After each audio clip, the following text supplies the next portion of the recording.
happy Friday. Welcome back to Found Footage Fridays on Voices from the Mausoleum. I thought it would be kind of fun to do instead of like a top five, because Steve and I have talked a lot about our like top found footage movies and movies that we love. Um, I thought it would be kind of interesting if you follow the book community, people will do like a stack of books, but all the books are by the same author. I don't know. I'll have to look and investigate and research. I don't know how many examples of this exist in found footage, but there is one writer director in the found footage world that I think is doing some really creative and fun takes on found footage. So I'm going to do a stack of found footage movies featuring the found footage movies created by Isaac Rodriguez. If you are on the social medias in the States, I think TikTok's about to go away. So maybe not so much TikTok anymore. But if you're on social medias, a lot of these content creators that put out found footage recs or talk about found footage movies or do reviews, a lot of them have covered several of the ones on the list that I'm going to cover. I have seen I think all of his found footage movies. He has one that's listed for 2024. I'll have to see if I can figure out where that one is called Visher.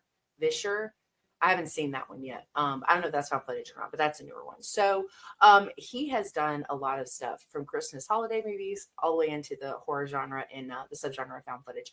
Um, I think one of the reasons I decided to do this is because I'm always thinking about Isaac Rodriguez's films and looking forward to the next thing from him because I think he really just does a great job of coming up with really unique takes on found footage.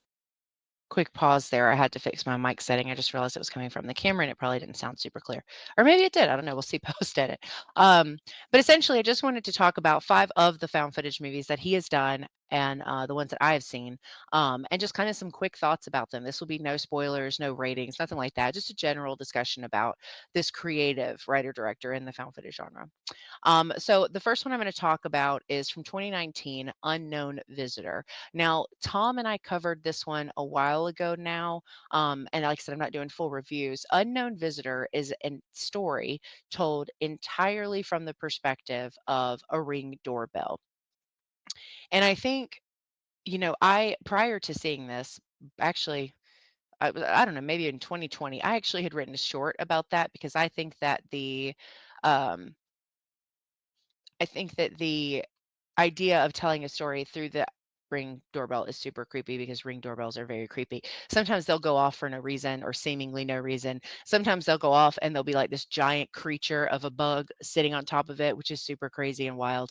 So it's essentially a story told entirely from the perspective of the Ring doorbell. Now, I have covered, I'm trying to think, I think two of the movies on this list, maybe 3, for Found Footage Friday specifically, and I don't ever rate them, like, super, super high. I rate them higher than I think my co-host Tom did, but the reason that I keep going back to Isaac's work is because of the creativity. I mean, to be able to tell a story completely from that perspective and it never felt forced, it never felt unnatural, it never felt like it was taking too long or things didn't make any sense. It was the perfect method for telling stories. And I got to tell you, I think this is one of the 2 of my favorites that he's done so far because he's got these really great in the background shots because while you can see a lot from the Ring doorbell during the daytime, it's very limited at nighttime, or it can be depending on the area that you live in. And he plays really well with that idea of not being able to see far enough, but being able to see just enough that's unsettling. Anyway, Unknown Visitor is streaming. I do think it's a really, really cool take on a found footage movie, and I do recommend checking it out if you haven't. The next one I want to talk about is Deadware from 2021. Now, I was a little bit later seeing this one. I just saw this one, I think, last year, maybe. But essentially, it's in the same vein as if you like things like Live Scream or Live Screamers or what was that bigger? Stay Alive, which is one of my favorite movies. Things that have to do with horror video games and then kind of taking a spin on them. This is really cool. It's these 2 friends who one of them just moved away from their little comfort group, and they start playing this game together, and they start seeing the ghost of someone that they know, and there's a bunch of weird stuff. But the reason that I like this is because I will never not promote video game horror stuff. Never. Like if it's a horror movie and it involves video gaming, horror gaming of any kind, I'm like in. And this did a really good job. I think the video game elements were really well done. I think the acting in this was really strong. It was pretty creepy and weird and mysterious, and you're trying to figure out, okay, what's actually going on here? Why are we seeing these things? And ultimately, it made for a really fun movie experience. It's one of my other favorites. So this one and Unknown Visitor are probably my two favorites of the ones he's done so far. I really like them. So if you like that meshing of the two things of the gaming world and the found footage world, because they are like meant to go together, I feel like um, Deadware is a good option as well. All of his movies, I believe, are streaming. They're always streaming, I think. The next one I was going to talk about is Last Radio Call, which came out in 2022. Now, Last Radio Call, I actually got, I don't know if I saw like a post on social media or whatever happened, but I found out that they were doing a live stream of it on YouTube the day that it came out. So it was like this release live thing. And that was really cool to be able to do that. So I watched it.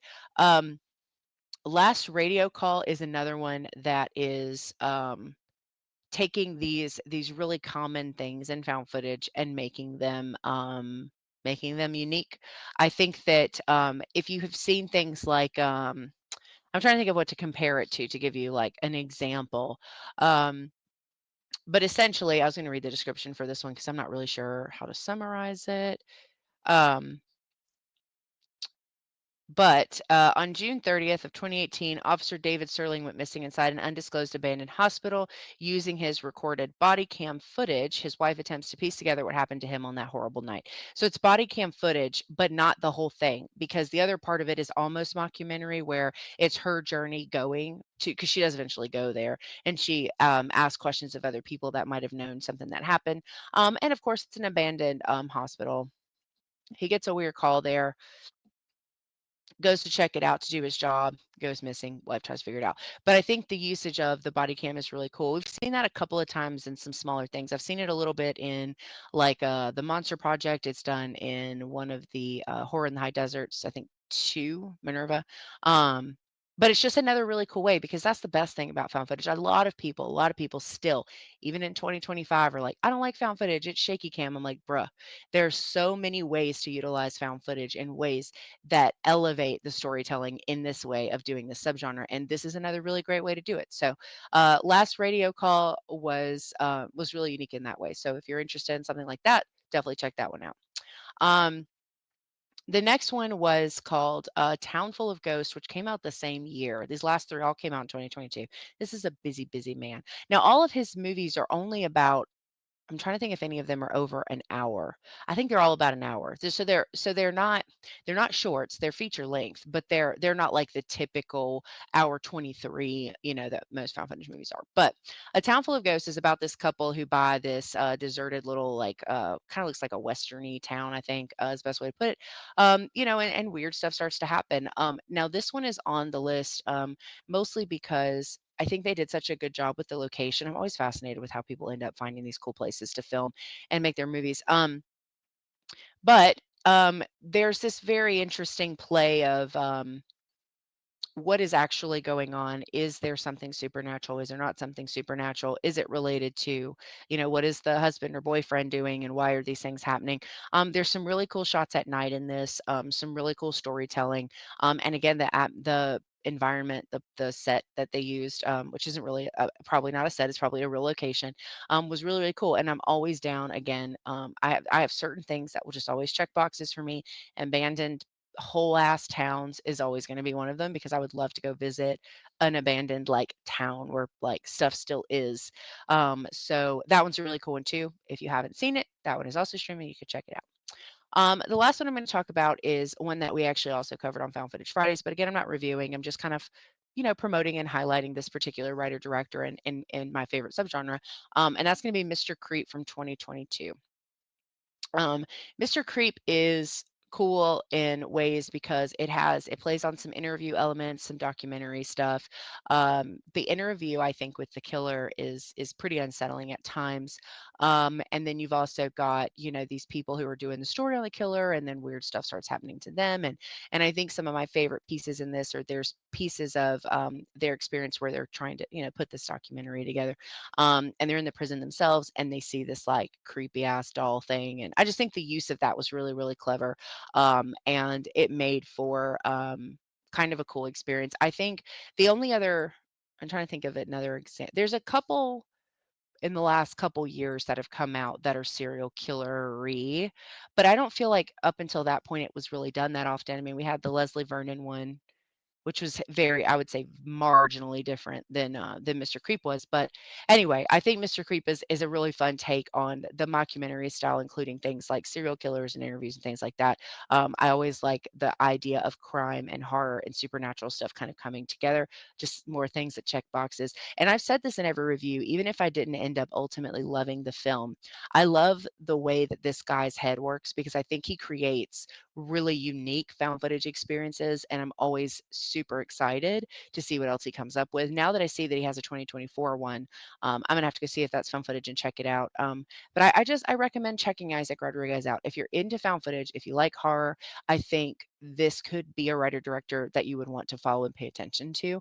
As long as he keeps making stuff, I'm going to keep checking it out. And I love the availability too, because that's one of the best things about working with or being so into indie horror is the availability of it. I don't have to pay a ton of money to experience these things, and not that other movies don't deserve that. That's not my argument here, but it does make it a little easier when you have the accessibility that you get with indie films. They're usually cheaper to rent, cheaper to buy. And it's not because they're not worth more. It's just that that's how it works when you're indie. So anyway, if you haven't checked out any of those movies, you can start anywhere. It doesn't really matter. There's a couple others I didn't mention. A lot of them are streaming. A couple of them I have to mention, of course, are on Found TV, the found footage horror movie streaming service, which I highly recommend checking out if you have not yet. And yeah, that's going to wrap up my stack of found footage movies, all by one director. Isaac Rodriguez, I think, is a really up and coming bright mind in the found footage subgenre, and I'm very excited to see what else he does in the future. So I hope you guys had a great week. Enjoy your Friday. Have a great weekend. If you're off Monday, enjoy it. And yeah, we'll see you in the next one.